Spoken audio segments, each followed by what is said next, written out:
ان واقعات کے علاوہ عبد المطلب نے خود بھی ایک رات ایک بہت ہی حیرت انگیز خواب دیکھا تھا۔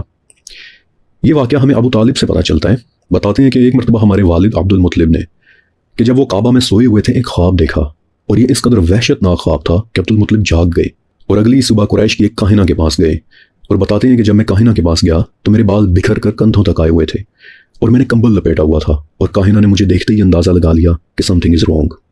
اس نے پوچھا کہ کیا ہوا عبد المطلب؟ آج ہمارے سردار بہت پریشان دکھائی دے رہے ہیں۔ تو میں نے بتایا کہ کل رات میں نے ایک خواب دیکھا ہے کہ زمین سے ایک درخت نکل رہا ہے کہ جو سورج سے بھی زیادہ روشنی دے رہا ہے۔ وہ درخت بڑھتا ہی چلا جا رہا ہے اور دنیا کا ہر آدمی اس کے سامنے جھکنا شروع ہو گیا ہے۔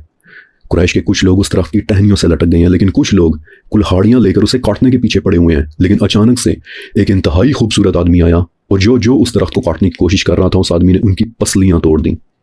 یہ دیکھ کر میں جلدی سے آگے بھاگا کہ کسی طرح اس درخت کی کسی ٹہنی کے ساتھ لٹک جاؤں، لیکن اچانک سے میں بیدار ہو گیا۔ عبد المطلب کہتے ہیں کہ میں نے دیکھا کہ اب تو میرے علاوہ کاہنہ کا چہرہ بھی بالکل پیلا پڑ گیا ہے، اور وہ بولی کہ عبد المطلب اگر آپ کا یہ خواب سچ ہے تو آپ کی نسل میں وہ شخص پیدا ہوگا کہ جس کی حکومت مشرق و مغرب میں قائم ہوگی۔ وہ دن آیا تو ضرور، لیکن اس کے آنے سے پہلے ایک بڑی ہی دردناک ٹریجڈی ہو گئی، اور وہ یہ کہ نبی علیہ السلام کی پیدائش سے پہلے ہی آپ علیہ السلام کے والد حضرت عبداللہ کی وفات ہو گئی۔ میں آپ کو مختصراً بتا دیتا ہوں کہ عبداللہ کی وفات کیسے ہوئی تھی۔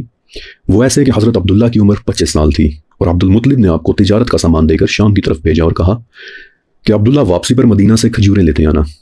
اب شام سے واپسی پر عبداللہ مدینہ چلے گئے، لیکن وہاں پہنچ کر وہ بیمار ہو گئے اور اپنے ماموں کے گھر ہی ٹھہر گئے، لیکن بیماری شدید ہو گئی، یہاں تک کہ دنوں کے اندر اندر عبداللہ کی وفات ہو گئی، اور بڑے دکھی دل کے ساتھ ان لوگوں نے مکہ خبر بھیجی کہ یہاں عبداللہ فوت ہو گئے ہیں، اور ہم نے انہیں دارالخابقہ میں دفن کر دیا۔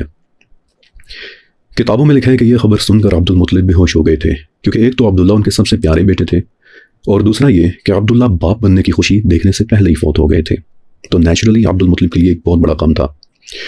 عبداللہ کے باقی بھائی بھی اس موقع پر بہت رہے، اور پھر عبداللہ کی کل مال و دولت بس 5 اونٹ تھے، تھوڑی سی بکریاں تھیں، اور ایک حبشی ملازمہ تھی کہ جن کا نام ایمن تھا۔ لیکن اس دکھی کر دینے والی ٹریجڈی کے بعد بالآخر وہ رات آ گئی کہ جس رات نبی علیہ السلام اس دنیا میں تشریف لائے، اور اب جو واقعات میں آپ کو سنانے والا ہوں ان واقعات نے آپ کو ہلا کر رکھ دینا ہے۔